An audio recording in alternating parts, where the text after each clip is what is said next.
Les amis, je viens de tomber sur sur cette information qui me choque un peu. C'est-à-dire que je suis toujours même en train de procéder un peu à la situation sur laquelle je viens de tomber là. Alors, je tiens d'abord à expliquer, à tenir mes sincères condoléances à la famille éprouvée. C'est-à-dire, je suis tombé sur l'article là de ce jeune homme-là. Il s'appelait Orphée. C'était un jeune Congolais qui était dans la diaspora. Il était Congolais d'origine, mais il vivait du côté de Bruxelles. Alors, je parle de ça, c'est parce que son histoire m'a un peu choqué et j'ai envie de quand même un peu donner mon avis sur la question. Alors, c'était un jeune Congolais qui était un jeune entrepreneur, bien évidemment, et il était dans le domaine de l'agriculture.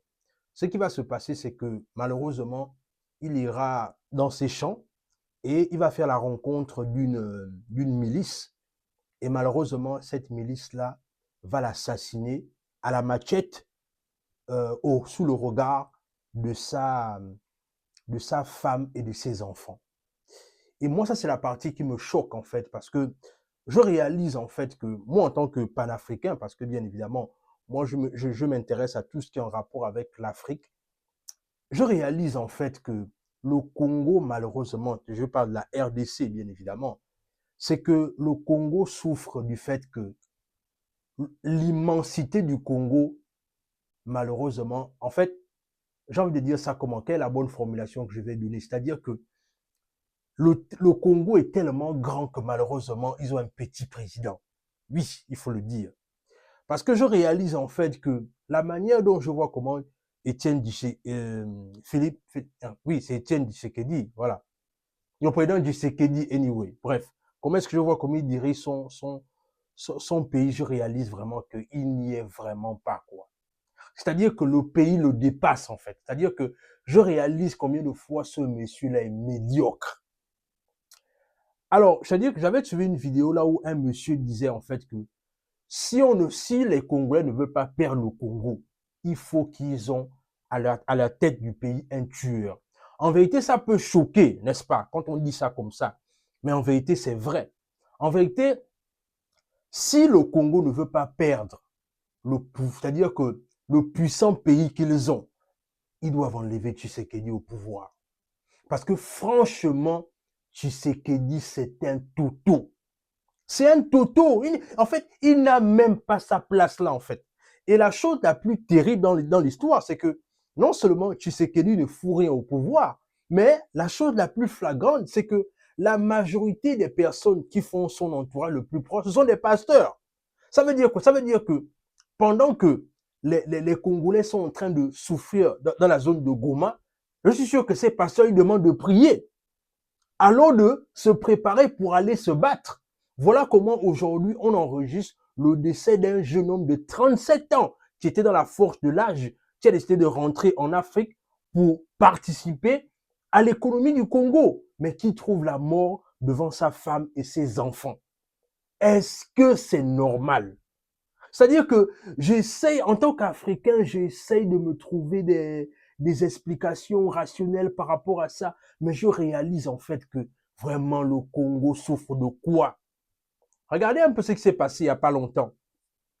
Quand Constant Moutamba a voulu essayer d'éradiquer le problème de l'insécurité, en fait, ce qu'on a fait, c'est que on a traité ce monsieur de tous les noms jusqu'à ce que on a fini par dire qu'il était coupable de détournement, jusqu'à ce qu'aujourd'hui, ce monsieur se retrouve en prison. Est-ce qu'on se rend compte de ça? Et non seulement il se retrouve en prison aujourd'hui, et il est en train de mourir à petit feu, parce que la dernière fois, quand on a vu son apparition, il était tout amaigri. Voilà quelqu'un qui a simplement voulu participer à au bien-être de ces populations en devenant radical. Malheureusement, aujourd'hui, ce monsieur se retrouve en prison. Mais ce sont les gens comme les Tshisekedi qui sont dehors, mais qui disent qu'ils veulent diriger le Congo. Est-ce qu'on se rend compte de ça? C'est-à-dire qu'il faudrait qu'on arrive à un niveau là où, si tu sais que tu ne peux pas diriger un pays, parce que n'ayons pas peur de le dire, diriger un pays, c'est prendre conscience du fait que tu auras les mains sales. Ne viens pas. Voilà pourquoi on dit que la politique, c'est pas pour les enfants de cœur. Tu sais que tu ne peux pas diriger un pays, ne viens pas là. Parce qu'en vérité, ce qui va se passer, c'est que tu vas perdre le temps aux populations. Et non seulement tu vas perdre le temps aux populations, tu vas faire en sorte que les gens vont perdre des vies inutilement. Et c'est ce qui est en train de se passer au Congo actuellement. Les gens sont en train de mourir bêtement parce qu'il y a un toto au sommet de l'État. Et moi, je dis ça vraiment en mettant les organes parce que je réalise en fait que j'ai longtemps observé la gestion de Tshisekedi, mais je trouve que Tshisekedi est un tocard. Il n'a pas sa place là à la présidence du Congo. Il n'a pas sa place. Ce qu'il faut au Congo actuellement, c'est un chef de guerre. Quelqu'un qui est prêt à faire en sorte que pour défendre sa terre, si on attaque son pays, il est prêt à riposter, quitte même à aller jusqu'à tuer certaines personnes. Parce que c'est de ça dont il s'agit. Regardez un peu depuis qu'ils sont venus signer, ceux qui sont venus signer ici, les soi-disant traités de paix qui sont venus signer ici. Mais le lendemain même, le Congo a été attaqué à l'Est. Donc c'est pour dire ici que on est en train de malmener Tshisekedi et c'est dans cette tocardise-là qu'il est en train de faire en sorte que des jeunes comme ce jeune Orphée-là perd la vie. Parce que simplement, il y a un tocard à la tête de l'État. Et je vais finir par là en disant que comment est-ce que les Occidentaux vont nous respecter? Comment? C'est-à-dire que le monsieur qui avait parlé la dernière fois au Parlement des jeunes avait totalement raison. C'est-à-dire que si le Congo continue dans cette façon de faire là, à un moment donné, les Occidentaux vont certainement dire que apparemment, Tshisekedi ou bien les Congolais n'arrivent pas à diriger leur pays. Ce qui va se passer, c'est qu'on va diviser le Congo comme l'histoire de la Yougoslavie.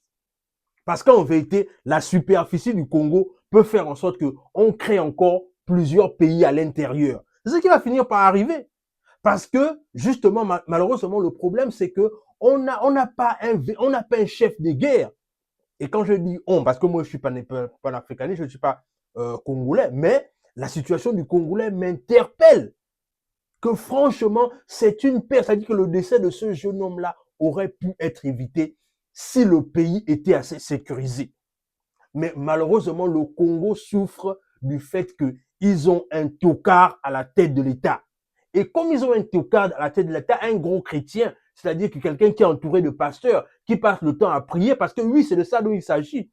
Pendant qu'on dit qu'il faut aller se battre, toi tu dis qu'il faut prier, il faut jeûner. Mais depuis qu'ils ont prié avec ces pasteurs-là, depuis qu'ils prient et qu'ils jeûnent, qu'est-ce qui a changé au Congo?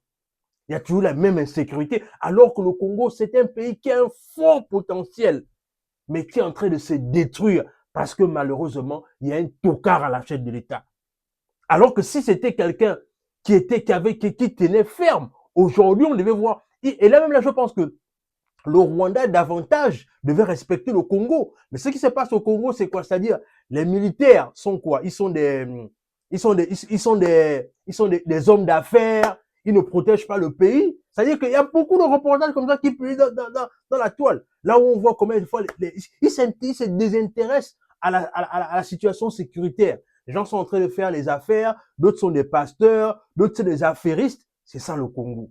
Franchement, encore une fois, condoléances à la famille d'avoir perdu un jeune homme aussi brillant. Mais franchement, je trouve que c'est un décès qui aurait pu être évité si et seulement si le Congo avait fait le travail qu'il fallait, du moins Tshisekedi avait fait le travail qu'il fallait. Dites-moi ce que ça vous inspire dans les commentaires. À plus.